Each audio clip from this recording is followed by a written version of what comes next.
Hey guys, this is Matt at Loving Toyota, and today I'm going to do a walk around of the 2013 Scion FRS. This particular model is the automatic, and I will go over the differences between the automatic and the manual. I'm going to start up front at the engine because this is what makes the car, in my opinion, so cool and awesome. It doesn't have a standard 4-cylinder engine. It has a boxer engine like the Subarus, and what that means is that instead of your pistons going up and down like this, they're lower down and they go this way. Couple cool benefits about that is it keeps your center of gravity low. It keeps the weight centered in the middle of the car, which is really nice because this car it's built for handling. I've driven lots of cars, a lot of sport cars, and this one for the price is beyond anything I've ever driven. It's really awesome. I think it has a great sporty look as well. Let me hop inside and I'll show you some features. Okay, so like I said, this one's the automatic, and I'm going to start right here. It does have navigation, and it's a touchscreen radio. It's called the Bespoke system, and all of our Toyotas it's called Intune, but Scion has Bespoke. It's a Pioneer deck, and this particular model has the Pioneer speakers, and there's 8 total. You have 6 up front and 2 in the rear, and then below you've got your aircon and your clock. So this is kind of basic, but sometimes basic is good. I think they didn't try to get carried away with anything, and it's very easy to use. Now, this being the automatic is, let me turn it on real quick. Okay, being the automatic, you can take it and put it down into drive, but if you want, you can slide it over to the left and it puts you in sport mode, and you can control your gear shifts from here. Or while you're in sport mode, you can look right up here and you have paddle shifts, so you can shift this way. That's pretty cool. Now on the automatic, you've got a couple different settings for traction control. You can put it in sport, which will stiffen up your steering and makes it more aggressive in handling in corners.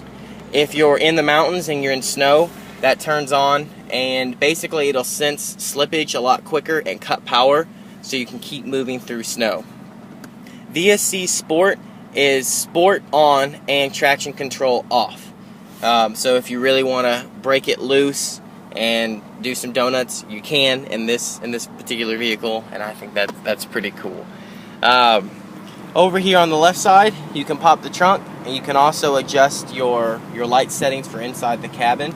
This particular model, it would take a long time to show you how to do it, but if you see that display button, if you hit it a couple times, it will go to beep.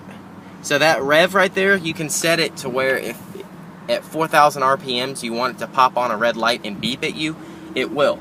So if you're in sport mode, you never have to look down, you just hear the beep and you can shift to the next gear. When I test drove my buddies, I set it up at red line so I knew when to shift so it wouldn't bounce off the rev, which was helpful.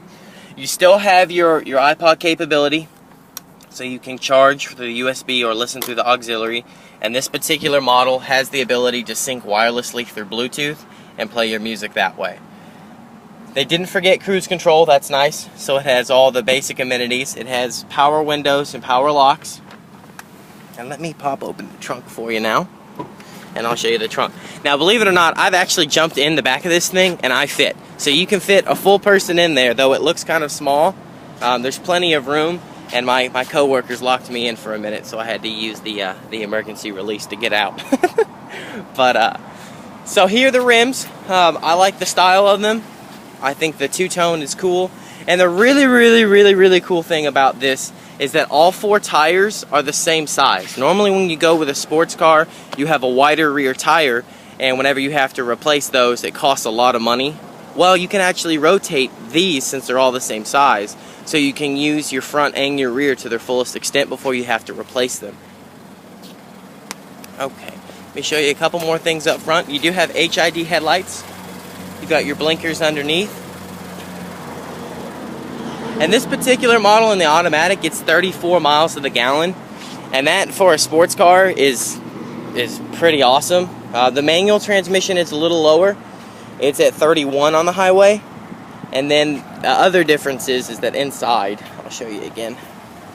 Obviously you're going to have a manual transmission there.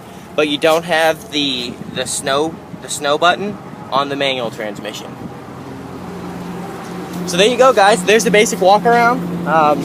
I love this vehicle. It's one I'm actually personally thinking about buying.